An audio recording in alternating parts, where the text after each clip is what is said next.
기관지 확장증이라는 개념 자체를 다시 한번 정리를 해보자면 기관지 확장증, 뭔가 이렇게 확장이 되었다라고 생각하시는데 쉽게 더 말씀드리자면 사실은 늘어졌다라고 보시면 됩니다. 우리가 이제 기관지 같은 경우에도 약간 탄력성이 있어야 되는 건데 이 탄력이 없어진 거예요. 그냥 늘어지고. 그렇기 때문에 그 사이로 가래라든가 아니면 뭐 염증이라든가 이런 것들이 끼어 있다는 겁니다. 그러다 보면 결국은 그 속 내경, 공간 자체는 더 좁아져 있다는 거죠. 우리가 흔히 천식 같은 경우에는 염증이나 이런 걸로 좁아져 있다라고 생각하시는 경우가 있는데 기관지 확장증 같은 경우에는 넓어져 있으니까 별로 신경 안 써도 되는 것처럼 생각하실 수도 있습니다만 오히려 마찬가지로 천식처럼 기관지 확장증도 기관지 확장제를 복용을 시키는 경우가 많아지는 이유가 그런 것이라고 볼 수가 있습니다. 이어서 이제 기관지 확장증이라는 것 자체가 제가 말씀드렸다시피 염증, 가래가 고여 있는 거고 배출이 안 되는 겁니다. 늘어졌기 때문이죠. 그러다 보니까 그것들을 배출하기 하는 방법 자체가 잘 되지가 않아서 결국은 어느 순간 한 방에 튀어나오는 형태가 됩니다. 해서 가래 섞인 기침을 하게 되는 거죠. 특히 아침에 일어날 때 나타나는 경우가 많다는 거죠. 그리고 상황에 따라서는 그것들이 오래되고 염증을 더 유발하다 보면 피를, 객혈, 우리가 피를 토하는 거죠. 기침을 하다가 피를 토하는 경우가 생길 수가 있는 거죠. 그런 패턴으로 나타날 수도 있습니다. 더불어서 어떤 추위라든가 아니면 담배, 뭐 그런 향 같은 경우에도 굉장히 예민하기 때문에 그런 걸로도 기침을 굉장히 많이 할 수가 있어집니다.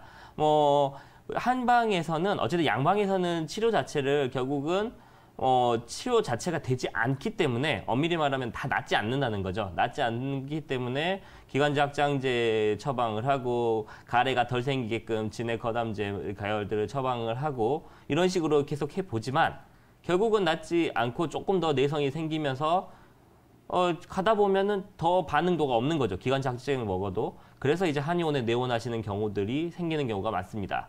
그래서 이제 한의원에서도 이제 한약 처방들을 많이 하고 치료를 하는데요. 한의원에서도 일단은 중요시하는 건 기관지 확장증의 경우에는 가래를 없애주는 게 제일 우선입니다. 가래 배출을 용이하게 해주는 거죠. 그리고 그 부위로 세균 감염들이라든가 이런 것들을 최대한 억제해 준 겁니다. 양방에서는 당연한 말이지만 세균성이다 싶으면 항생제를 쓰겠죠. 항생제를 쓰는 것도 매우 의미가 있습니다. 하지만 이제 뭐 한의원에서 항생제 개념이 없기 때문에 한방에서는 그런 작용들을 하는 걸 이제 청열약이라고 합니다. 뭐 금은화나 영교나 이런 약재들을 이용해서 그런 염증을 줄여주고 약간 항생 개념에 도움이 될 수 있게끔 약재를 쓰기도 하고요. 그리고 가래를 배출 용이하게 할 수 있게끔 아니면 가래를 삭힐 수 있게끔 길경이라는 약재 혹은 뭐 소자, 백계자, 나복자 같은 기침을 줄여주는 약재들을 사용을 같이 진행을 합니다. 더불어서 초반에는 원래 가래가 더 많고 이제 습한 가래라고 해서 그런 가래들이 많습니다만 시간이 지날수록 몸은 더 초췌해지기 때문에 점점 말라집니다. 마른 가래도 바뀌게 됩니다. 이걸 한방에서는 조담이라고 하는데요. 조담 같은 경우에는 맹문동탕이라는 약재들을 사용합니다. 해서 우리가 이제 한의원에서 내원했을 때 초반부에는 뭐 청패탕이라든가 이런 약재들을 사용하고요. 상황에 따라서 이제 요즘처럼 날씨가 추운 겨울철에는 마왕이나 뭐 그런 발산하는 약재들이 많이 들어간 것들을 같이 병용을 시킵니다. 그러나 이제 시간이 지나면서 좀 오래돼서 마른 가래 같은 것들을 끼고 오는 경우에는 맹문동이 들어간 약재들을 많이 사용하고 상황에 따라서 뭐 청리자감탕 이런 약재들을 사용합니다. 더불어서 이제 말씀드리고 싶은 건 어찌됐든 간에 뭐 상황에 따라서 담배를 피시는 분들 같은 경우에는 반드시 특히 기관지 확장증 있으신 분들은 흡연은 무조건적으로 끊으셔야 된다라고 말씀을 드릴 수 있겠습니다. 더불어서 그리고 뭐 이제 침 치료라든가 이런 다른 것들을 병행시켜서 한의원에서 도와드릴 수 있으니 기관지 확장증 있으신 분들은 내원하셔서 같이 치료를 하시면 더 도움이 될 수 있을 것 같습니다. 상황에 따라서는 보험 한약 개념으로도 처방을 해드릴 것도 있기 때문에 비교적 저렴하게도 치료를 하실 수 있을 것이라고 보여집니다.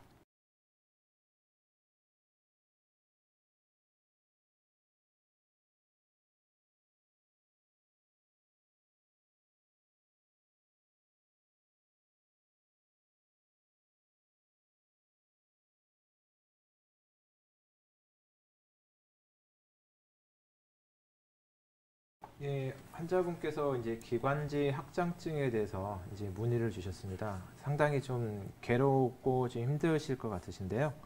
이 기관지 확장증 얼핏 생각하면 기관지가 확장됐는데 왜 숨이 차고 기침 가래가 나올 것인가라고 생각할 수가 있는데 이 기관지가 확장됐다는 게 이제 기관지 자체가 이렇게 안에 내경이 넓어졌다기보다는요. 이 기관지가 이제 이 물렁뼈가 있고 그 사이를 연결해주는 이제 평활근이라는 근육들이 있는데 그게 만성적인 염증 또는 급성 염증 이후에 이 염증이 회복이 되지 않고 생겼다 없었다 하면서 점점 이게 근육이 부어버리는 겁니다. 부어버리면 실질적으로 겉에서 봤을 땐 기관지가 좀 확장되는 것처럼 보이지만 기관지 안에 내경도 좁아지는 거죠.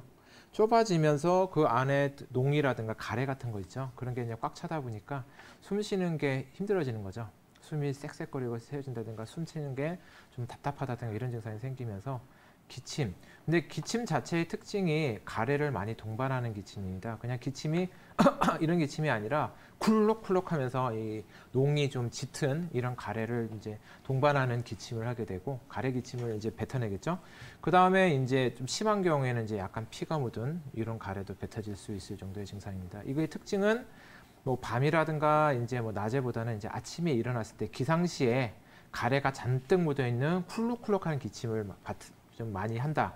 이런 특징을 갖고 있습니다. 내가 감기 걸리면 자꾸 기침이 오래 가고 그 기침이 낫지 않고 계속 반복되고 생긴다. 그렇다면 이게 기관지 확장증이 수도 있으니까 그런 부분에 대해서 뭐 엑스레이도 좋고 뭐 CT도 좋고 이런 검사를 통해서 그거에 대한 치료를 하는 것이 좀 중요하다 이렇게 보고 있습니다. 그 다음에 이제 기관지 확장증은 이제 그러면 한방에서는 어떻게 치료하느냐? 양방에서는 뭐 쓰는 게 뻔하죠. 거담제에다가 기관지 확장제에다가 이런 부분을 치료를 해서 응급 조치뿐만 아니라 더 나빠지는 것을 이제 억제를 하게 되는데 그런 부분에 대한 치료로 좀 만족스럽지 않은 경우들이 있습니다. 그래서 이제 한의원에서도 그 이제 기관지 확장증에 대해서 이제 치료를 하게 되는데요. 보통 이제 한 3가지 정도 나눠서 하게 됩니다. 이제 보통은 기침이 심한 경우 기침이 심하고 그냥 숨이 차고 불편하고 입이 마르고 이런 경우는 이제 아무래도 풍열이라고 하는 열이 좀 많다. 이런 열이 폐에 공격을 했다. 이렇게 보기 때문에 그런 폐를 공격한 풍열이라고 하는 열을 좀 없애주는 위주로의 치료를 하게 됩니다. 그 다음에 담열 어결증이라고 해서 아까 말씀드린 것처럼 단순히 기침만 심하게 하는 게 아니라 기침을 하면서 가래도 뱉고 그 짙은 색의 농성 가래 같은 것도 뱉었으면 쿨룩쿨룩 하면서 이쪽에 이제 그 청진을 하게 되면 많이 이제 꿀럭꿀럭하는 소리들이 이제 많이 나게 되거든요. 그런 경우는 이제 담열 어결증이라고 해서 그런 담이라고 하는 이제 가래 같은 거죠. 농성담 같은 걸 좀 말려주는 이런 치료를 좀 병행하게 되고요. 그다음 비폐기혈증 같은 경우는 이제 기관지 확장증이 좀 오래되시고 좀 연세가 좀 있으시고 약간 좀 마른 타입의 분들이 좀 많이 좀 나타나시는데 그냥 기관지 확장증으로 이제 불편한데 그냥 기력 자체가 없는 거예요. 그냥 기운도 없고 이제 기침할 힘도 없고 기침도 그냥 힘들게 이렇게 기침을 하게 되는 이런 경우에는 오히려 기력을 올려주는 치료를 해줌으로 인해서 이런 가래 배출을 좀 원활하게 이렇게 해주는 치료를 하게 됩니다. 결국은 기관지 확장증 같은 경우는 치료 목표를 기관지가 이제 좁아진 부분을 좀 염증을 좀 없애주고 그 사이에 있는 가래를 좀 없애주면 치료를 하게 되고 이 가래를 좀 배출을 시켜주는 것이 중요하거든요. 그래서 이 가래가 그러니까 그 좀 기관지 확장증이 나타난 부위가 어디냐에 따라서 체위를 좀 그 가래라든가 그 문제 있는 부분을 좀 위로 해서 그게 좀 밑으로 내려갈 수 있도록 이거 등이라든가 가슴을 좀 이렇게 이런 손으로 두들겨 주면서 가래를 좀 잘 배출할 수 있게 해주는 것이 일상생활에 있어서 기관지 확장증을 더 진행이 되지 않도록 하는 데 있어서 가장 중요한 점이라고 할 수 있습니다. 기관지 확장증 같은 경우는 비가역적인 질환이기 때문에 그러니까 쉽게 말하면 완치를 해서 되돌릴 수 없는 질환이기 때문에 더 나빠지지 않도록 더 여기서 진행이 되지 않도록 막아주는 것이 최선의 치료이고 최선의 예방법이라 이렇게 할 수가 있겠습니다. 안녕하세요, 어머니.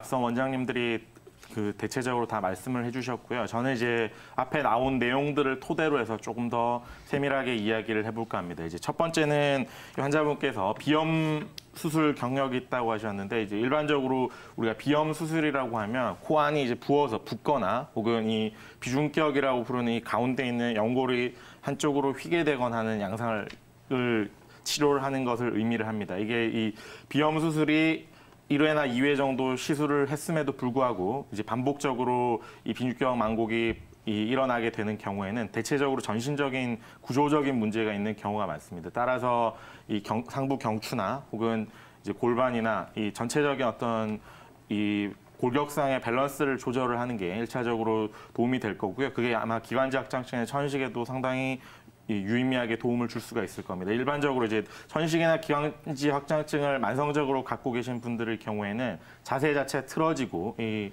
움츠러든 형태로 호흡을 하고 있는 경우가 많기 때문에 전체적인 어떤 구조적인 자세를 고려를 해서 이제 접근을 하고 치료를 할 필요가 있다고 생각이 됩니다. 두 번째는 후각이 예민해서 이 민감한 향을 맡을 경우에 기침이나 콧물이 굉장히 많이 나타난다고 하셨는데 이런 경우가 일반적으로 알러지가 같이 동반되어 있는 경우가 많습니다. 따라서 항알러지 효과가 있는 여러 가지 약제들을 선용을 해서 치료를 하게 되고요. 그게 이제 사실 보조적으로 상당히 필요한 부분이라 생각이 들고, 그다음에 맑은 콧물 양상이거나 이 맑은 가래가 동반되는 어떤 기침의 양상의 경우에는 한의학에서는 이 폐가 냉하다고 해서 폐냉이라고 하는데 실질적으로 신체적인 체온이 떨어져가지고 나타나는 경향이 크다고 이제 해석을 하고 있습니다. 따라서 신체적인 체온을 상승시켜주는 여러 가지 처방들을 고려를 해서 이 체온을 올려줌으로써 그런 항알러지 작용과 더불어서 체온 상승으로 이제 콧물과 기침을 먹게 만든다, 이제 그렇게 해석을 할 수가 있고요. 기관지 확장증의 경우에는 이 만성적으로 계속 이 질병이 진행되어 가는 비가역적인 어떤 과정을 거치기 때문에 단순히 뭐 가래를 먹게 한다, 숨을 고르게 한다 이렇게만 접근을 해가지고는 상당히 치료가 힘든 경우가 많고요. 이제 전체적인 어떤 컨디션을 관리해서 더 이상 악화되지 않는다 이렇게 생각을 하고 접근을 하는 게 좋은데, 한의학에서는 비단 이런 경우에 호흡기나 기관지뿐만이 아니고 우리 소화기를 의미하는 비장이나 비위나 혹은 이제 전체적인 어떤 컨디션을 의미하는 신장이 같이 문제를 일으키고 있기 때문에 그것을 관리를 해야 된다고 이야기를 하거든요. 비장과 신장을 이제 회복시키는 여러 가지 치료를 같이 병행을 해서 이제 개선한다, 그렇게 볼 수 있는데, 이 가래가 자주 나오고 기침이 자주 나온 걸 진정시키는 것이 한의학의 문헌을 통해서 접근을 해보면 일반적으로 만성적으로 오래된 기침이나 가래의 경우에는 식물성 기름을 이용한 이제 약재들을 굉장히 많이 활용을 하게 됩니다. 대표적인 게 호두 우리 많이 아시죠? 호두 같은 경우에 이 진해 거담제로 이제 만성적일 때 굉장히 많이 활용을 하고요. 아울러서 이제 앞에 말씀을 해주셨는데 삼자의 양친탕이라는 처방이 있습니다. 이것은 이제 깨와 그 무의 씨앗, 그다음에 겨자의 씨앗, 그래서 백계자, 나복자, 소자라고 하는 약재를 세 가지를 섞어서 이제 이 아주 만성적인 노인성 기침, 천식, 가래에 이제 치료를 하는 약재들인데요. 이런 기본적인 식물성 약재들이 폐와 기관지의 전반적인 컨디션을 상승시켜주고 아울러서 신체의 전체적인 어떤 컨디션을 상승시켜줌으로써 그런 어떤 기침과 가래를 개선하는 데 상당히 도움이 된다. 이제 이렇게 말씀을 드릴 수가 있고요. 그리고 마지막으로 아까 앞서 김민주 원장이 말씀해 주셨는데 일반적으로 만성적인 특히나 노인분들의 이 기관지 확장증의 경우에는 그 담배와 커피가 아주 크게 악영향을 미친다고 알려져 있습니다. 따라서 담배나 커피를 혹시나 이 시청자분께서 하고 계시다면 그 부분을 반드시 피하는 게 절대적으로 중요하다, 이제 그렇게 말씀을 드리고 정리를 할 수가 있겠습니다. 네.